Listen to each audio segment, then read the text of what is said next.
Every parent knows the sound of a tantrum. That heart-pounding moment when your toddler collapses on the floor, red-faced and crying, and you just don't know what else to do. You feel helpless, maybe even embarrassed. But here's something most people don't realize.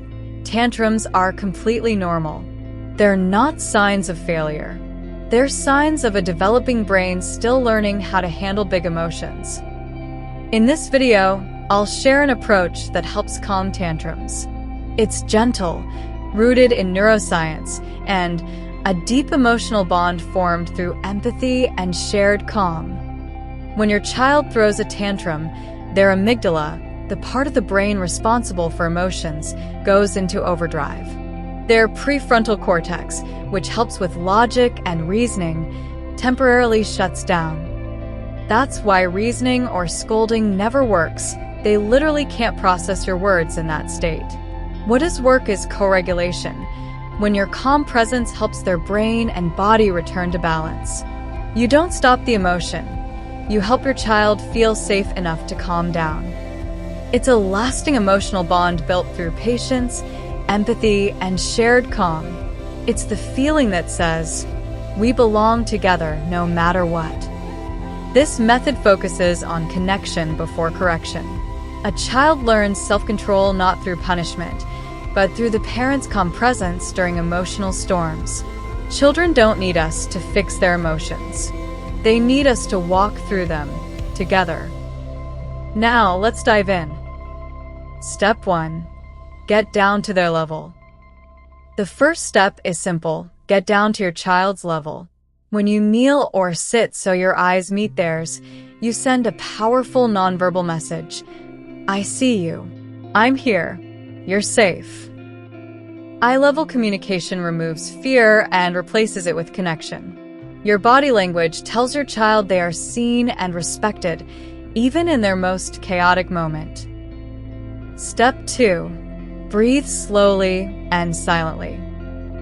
Now just breathe in through your nose, out through your mouth, slow and steady. Children are wired to mirror the emotions of their caregivers. When you breathe calmly, your child's heart rate and stress hormones begin to settle. Even if they're still crying, don't speak yet. Just breathe. Your calm becomes their cue to calm. Step 3. Gentle touch or presence.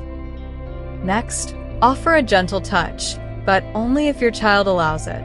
A hand on their back, a soft pat, or even sitting close enough to show you're there. Physical reassurance activates their sense of safety through the body's vagus nerve, signaling, you're safe now.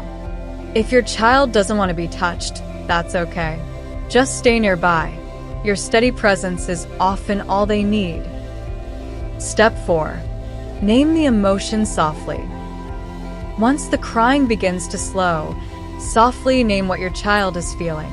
Say, you're upset because you wanted the toy, or you're sad because playtime ended.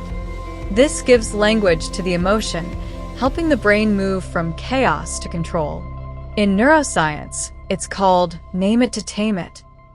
When children hear their feelings recognized, their emotional brain begins to relax.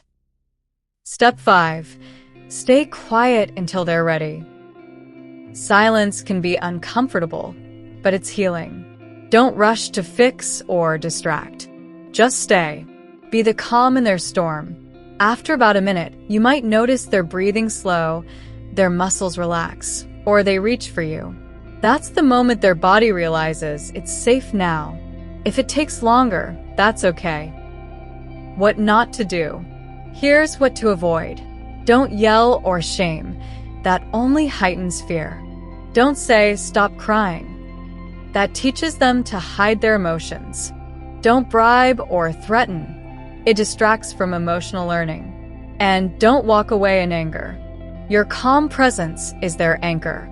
Remember, children borrow our emotional tone. If we radiate frustration, they amplify it. If we radiate calm, they begin to mirror it. This method works anywhere, not just at home. At the grocery store, on the playground, during bedtime battles. Imagine your toddler melting down in public. Instead of rushing to hush them, kneel, breathe, and stay calm. Forget the looks from others. You're teaching your child emotional intelligence, something that lasts far longer than the tantrum. Over time, your child will start calming faster because their brain learns that big emotions are safe to feel and safe to release. Here's the science behind the calm. Your calm breathing activates your child's parasympathetic nervous system, which slows their heart rate and lowers stress hormones. Naming emotions engages the prefrontal cortex, helping them process feelings logically. And the repeated experience of co-regulation literally rewires the brain for self-control and empathy. This isn't just about surviving tantrums, it's about building lifelong emotional intelligence. This calm method is one small window into that philosophy, where love is shown not through words, but through presence. Tantrums can feel endless, but they're temporary. And every single one is a chance to teach your child how to handle their feelings safely.